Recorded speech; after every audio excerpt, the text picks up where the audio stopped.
Shalom, selamat pagi, salam sejahtera untuk kita semua.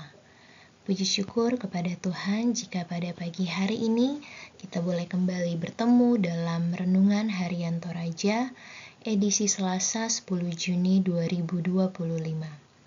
Mari kita persiapkan hati kita untuk mendengarkan dan merenungkan firman Tuhan. Kita berdoa. Allah Bapa kami yang bertahta dalam kerajaan surga, kami mengucap syukur Tuhan untuk setiap berkat dan penyertaan Tuhan di dalam kehidupan kami. Tuhan, pada saat ini sebelum kami memulai segala aktivitas kami rindu untuk merenungkan sebagian dari firman kebenaran-Mu. Kiranya Tuhan menolong kami sehingga kami mampu memahami firman yang akan disampaikan. Berfirmanlah ya Tuhan, karena kami telah siap untuk mendengarkan. Amin. Pembacaan kita pada pagi hari ini terambil dari Yehezkiel 11, ayatnya yang ke-14 sampai ayatnya yang ke-25.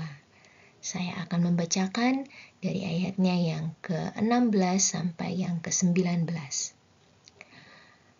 Firman Tuhan, oleh sebab itu katakanlah, beginilah firman Tuhan Allah. Walaupun aku membawa mereka jauh-jauh di antara bangsa-bangsa dan menyerahkan mereka ke negeri-negeri itu, dan aku menjadi tempat kudus yang sedikit artinya bagi mereka di negeri-negeri di mana mereka datang. Oleh sebab itu, katakanlah, beginilah firman Tuhan Allah. Aku akan menghimpunkan kamu dari bangsa-bangsa dan mengumpulkan kamu dari negeri-negeri di mana kamu berserak. Dan aku akan memberikan kamu tanah Israel. Maka sesudah mereka datang di sana, mereka akan menjauhkan segala dewa-dewanya yang menjijikkan dan segala perbuatan-perbuatan yang keji dari tanah itu. Aku akan memberikan mereka hati yang lain dan roh yang baru di dalam batin mereka. Juga aku akan menjauhkan dari tubuh mereka hati yang keras dan memberikan mereka hati yang taat. Amin firman Tuhan.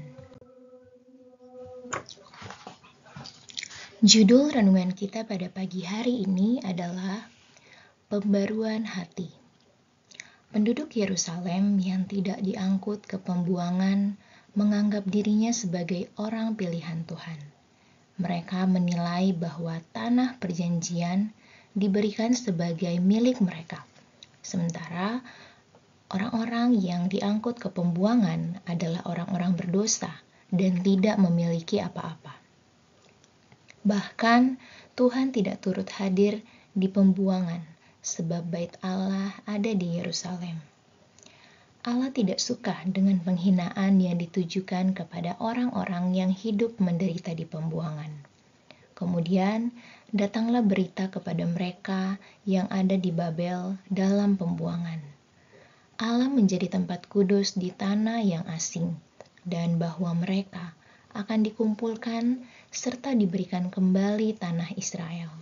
Bahkan lebih lagi, Allah akan memisahkan mereka dari dosa-dosa yang dilakukan dan menikmati belas kasih Tuhan. Tuhan menunjukkan melebihi yang hanya dilihat oleh mata manusia. Tuhan memberi hati yang lain dan menaruh roh yang baru dalam batin mereka. Hati yang lain artinya hati yang fokus kepada Allah, tidak lagi kepada banyak dewa. Hati yang tulus, yang diisi dengan keyakinan iman kepada Allah, yang setia memelihara umat-Nya. Roh yang baru dalam batin artinya keadaan yang baru, didasarkan pada pengenalan yang benar tentang ketetapan dan peraturan Allah untuk menjadi pegangan hidup. Nampak ada dua pilihan kepada orang Israel. Pertama, bila hati berpaut kepada berhala, maka Tuhan menimpakan atas kepala perbuatannya itu. Kedua, apabila hidup menurut ketetapan dan peraturan Tuhan, maka menjadi umat Tuhan dan menjadi pilihan Allah.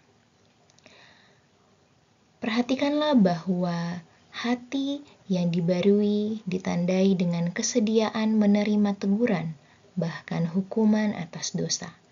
Kesediaan untuk dituntun sepenuhnya oleh Roh Kudus akan menghasilkan pembaruan hati dan perilaku taat kepada kehendak Tuhan. Amin firman Tuhan. Mari kita bersatu di dalam doa. Tuhan Allah Bapa kami yang bertahta dalam kerajaan surga, kami mengucap syukur Tuhan jika pada pagi hari ini kami boleh kembali diingatkan melalui firman-Mu bahwa Tuhan sudah memberikan kami hati yang baru dan roh untuk memimpin kehidupan kami. Kiranya Tuhan menolong kami sehingga hati yang baru ini Tuhan kami boleh gunakan untuk menjadi kekuatan kami dan membantu kami menjalani hari-hari kami dengan penuh hikmat dan kebijaksanaan, sehingga kami boleh menjadi hamba-hamba-Mu yang taat dan setia atas ketetapan-ketetapan-Mu. Biarlah dengan penuh kesadaran dan kerendahan hati, kami tunduk atas semua apa yang Engkau kehendaki. Dan biarlah setiap apa yang kami lakukan Tuhan, dalam kehidupan kami, boleh menjadi ibadah kami yang sejati kepadamu, dan semua itu boleh membawa kemuliaan untuk nama-Mu. Kami mau menyerahkan kehidupan kami hari ini bahkan seterusnya ke dalam tangan pengasihan-Mu. Kiranya Tuhan yang terus berdaulat di dalam kehidupan kami. Ini doa kami Tuhan, dalam nama Tuhan Yesus. Haleluya. Amin. Demikian renungan kita pada pagi hari ini. Selamat beraktivitas, Tuhan Yesus memberkati. Shalom.